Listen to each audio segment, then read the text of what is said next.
In this middle season of life, so many women live from the neck up, racing thoughts, tight shoulders, feet barely touching the ground, and your nervous system is paying the price. If you've ever thought, I don't have time to rest, ask yourself, could you find 5 minutes to stand barefoot on the earth if you knew it would calm your nervous system and actually energize you? If your answer is yes, this episode is for you.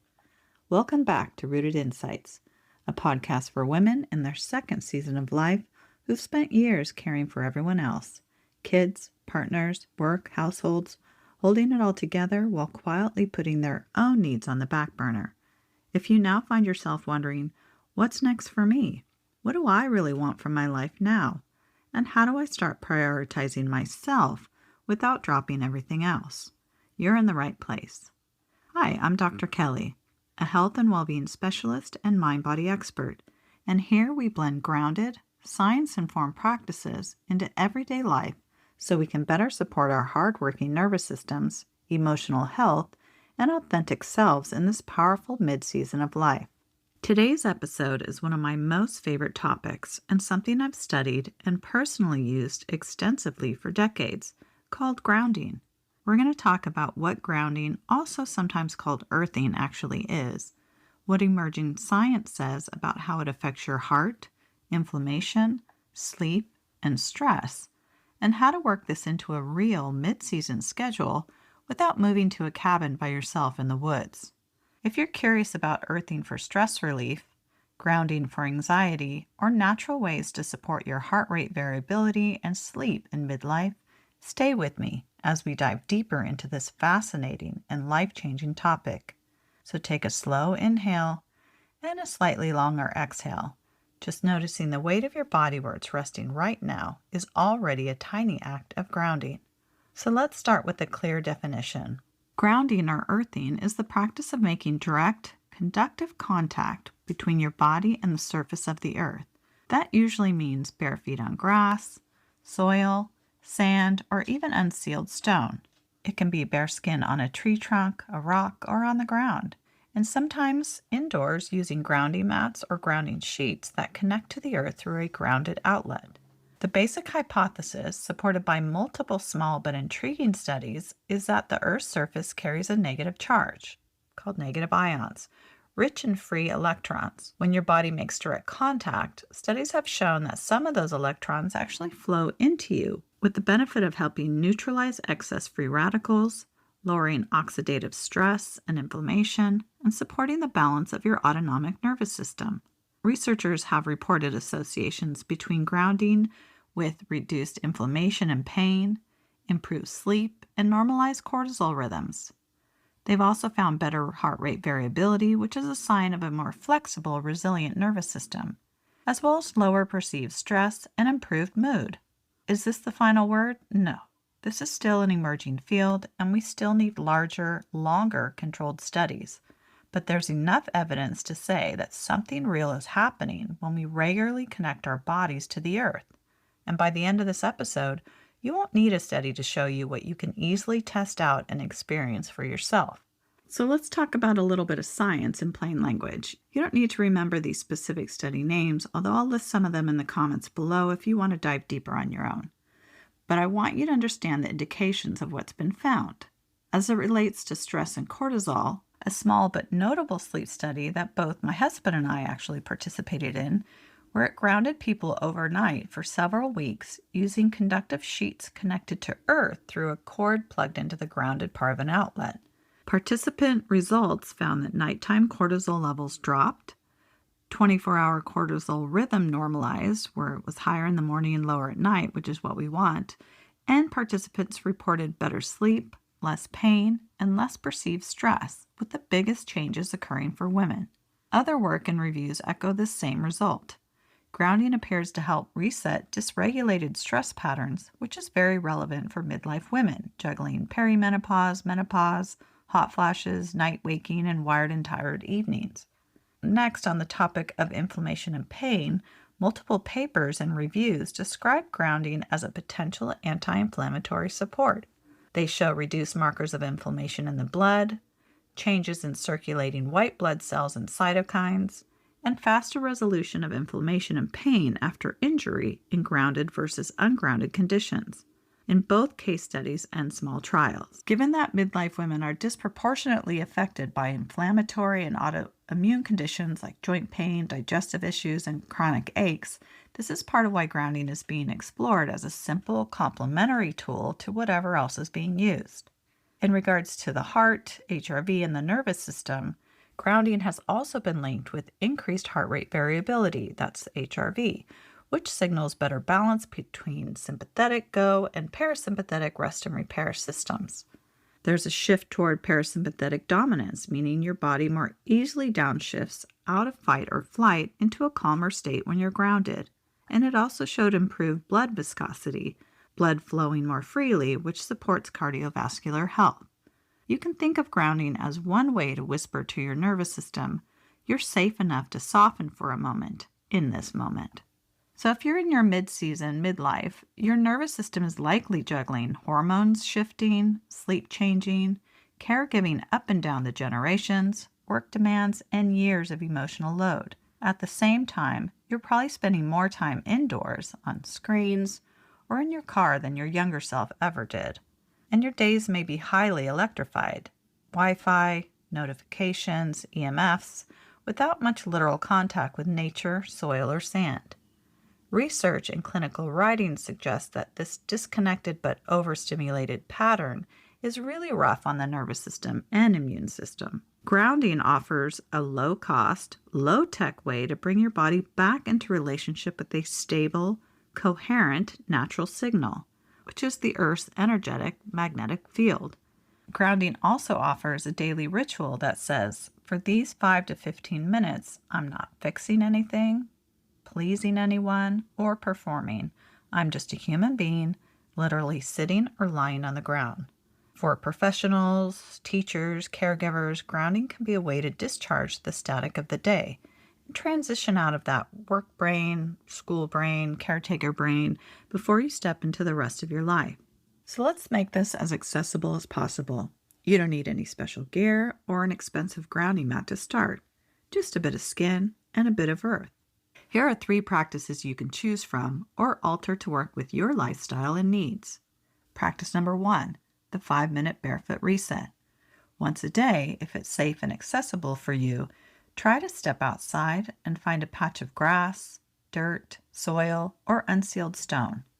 Then you want to take off your shoes and just stand barefoot. You can set a timer for 5 minutes so you don't have to think about how long you've been out there.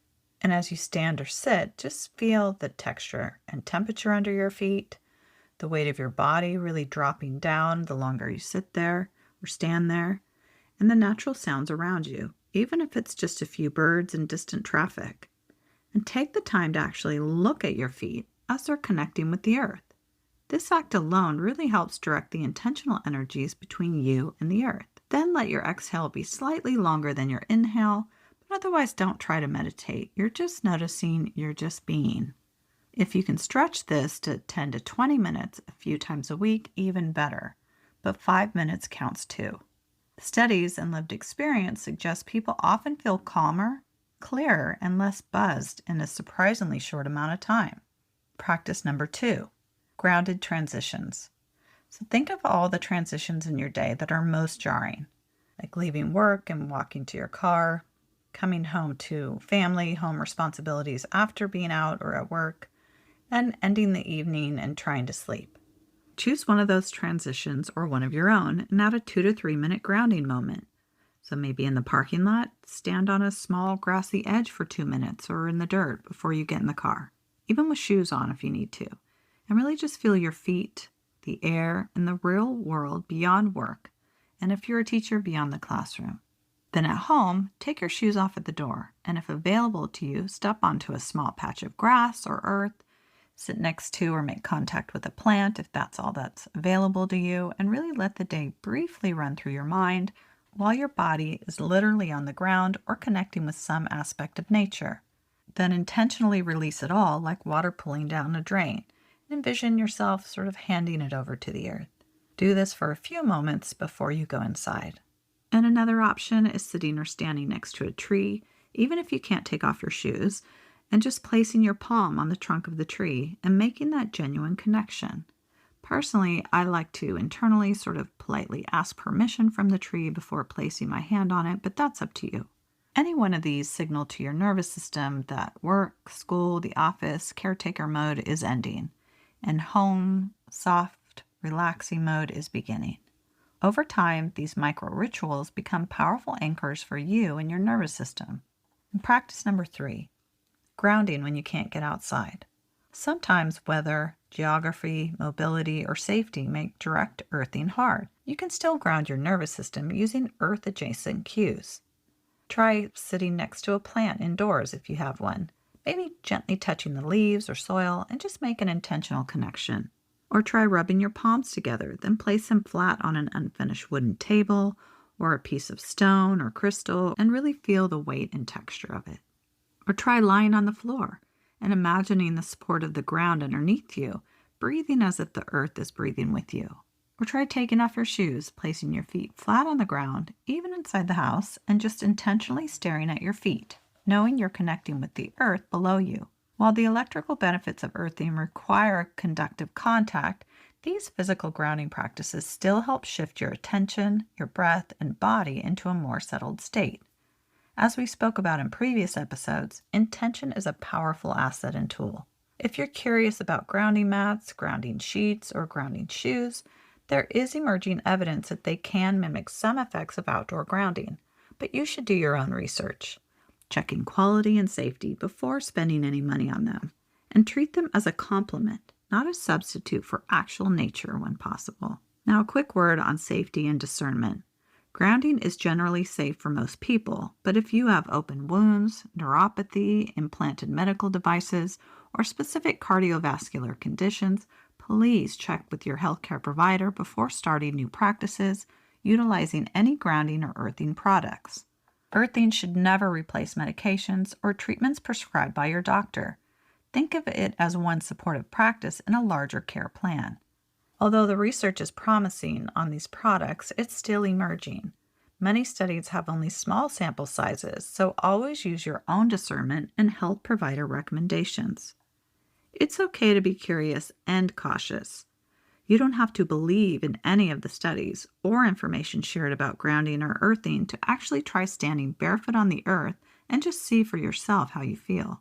For me personally, as a well-being and mind-body researcher and specialist, I like to hold a both-and posture, both respect to the limits of current science and honoring what my own body experiences when I create time to connect with the natural world. Even if that's just intentionally sitting for 5 to 10 minutes in the sunshine, closing my eyes, listening to the birds and the sounds of my breath, and doing absolutely nothing else. Or spending time outside watering my plants, tending to my tiny little garden, and taking a conscious break from anything electronic. As we move toward closing, I'd love to invite you into a brief reflection thinking about things like, if my nervous system could talk, where in my day would it beg me to pause and touch the ground? Or what's one realistic grounding practice I'm willing to try this week? A 5-minute barefoot reset, a grounded transition, intentionally spending time in nature, or even a simple floor line practice indoors. And then after I try it, what do I actually notice in my body? My breath, my mood, my sleep? Has anything shifted, or do I feel different, more relaxed, and at peace? There's no wrong answer, just thoughtful, intentional reflection. I'd really love to hear from you on this one, so please share in the comments what grounding practice you're going to experiment with this week, and if you're more drawn to nature grounding like grass, sand, soil, or nervous system grounding like breath, body awareness, and lying on the floor. After you try it a few times, come back and let us know. Did you notice any shifts in your stress, your sleep, or your mood?